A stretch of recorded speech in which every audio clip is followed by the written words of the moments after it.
Welcome to your Farm and Home Show. My name is Joanna Coles, and today we're visiting with Whitney Peck, UK summer intern. Whitney, glad to have you here today because we're going to kind of demystify the ground beef section of the meat counter. When you go up to buy ground beef, there's so many options, which is a great thing.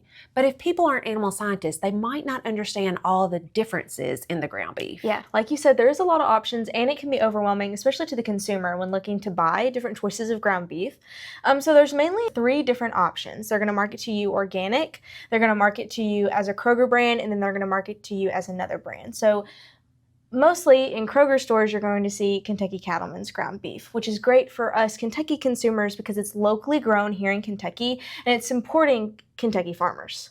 Absolutely. Now, what they do with that program is they take the entire cow, and they are cows at this point, and then they grind and put it into Kentucky Cattlemen ground beef. So it is a better product because it has all the primals as well as the normal parts that go into ground beef. Organic is just the way that those cattle were raised, right? Yes, so means nothing more than just that they were raised either grass or on grain, and it's non-hormone, non-antibiotics, because there's no such thing as a genetically modified cow.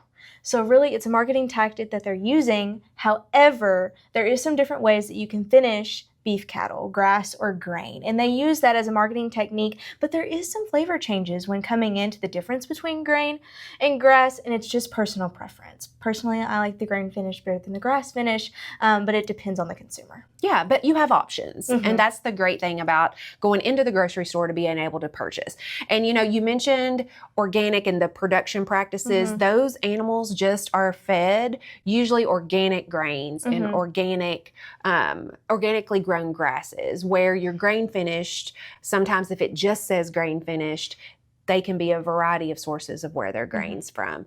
So the store brand can range from a total of leaner cuts, so programmed to be leaner, or more of that 80-20 that we're seeing that's more of a fat content. So it's usually just, again, consumer personal preference. If your doctor told you that you need to have some leaner ground beef, then maybe Laura's Lean here local to Kentucky in the Lexington area is a better option for you. If you're looking to make that perfect burger, 80-20 would be a better option because it's going to stick together better when you're cooking it. So really a consumer preference, but also what the ground beef is being used for. Right. And those numbers, when it says 95.5, that's just the percentage of lean to fat.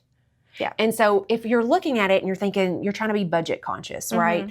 And you don't have any health concerns to keep you from buying the 80-20, there is a trick, right? And so if we cook it and then run hot water over it, it does get some of the fat that's residual out. We just want to make sure that it doesn't go down the drain because it can clog up drains because we don't want to put grease or any type of animal fats down our sink. But there's also like particular branded, maybe like Angus beef or Hereford beef or even Wagyu beef, right? Right. Angus beef is in there. Again, consumer preference. I like the better taste of it. I think it holds a better burger. Again, my preference. You've got the Wagyu beef, which is marketed as more of a prime cut, so more marbling in that burger, but we tend to see that when we're cooking it, it tends to fall apart a little bit. So that's just something to be cautious of when you're cooking the Wagyu beef. Now, there's other cuts of there too. It's just more of a consumer preference, but the 2 main ones that we're seeing in grocery stores now today is Angus and Wagyu because of the marbling content. And Wagyu's kind of gained popularity in the last several years. Yeah, it has gained because of so much marbling, and now it's grading even higher than Prime and the Prime Plus. So a lot of people like more of the flavor, the juiciness, they're getting more of that fat content. Just to be careful and cautious that it is a little bit more on the pricier side, and when you're cooking it, it tends to fall apart more. That's just a breed, right? Yeah. Just like Angus or Hereford or anything like that. Yeah, just a breed. Nothing else to it, but just a different name and some different genetics in there too. And so, Whitney, people might go into the grocery store and there might be like farm branded type meat in there. And that's basically just something that you need to like research, right? And see what they do, how they raise their cattle, and what their beef is known for. Exactly. So when we were looking at different ground beef cuts at the grocery store, I saw a Wagyu brand called Heartland.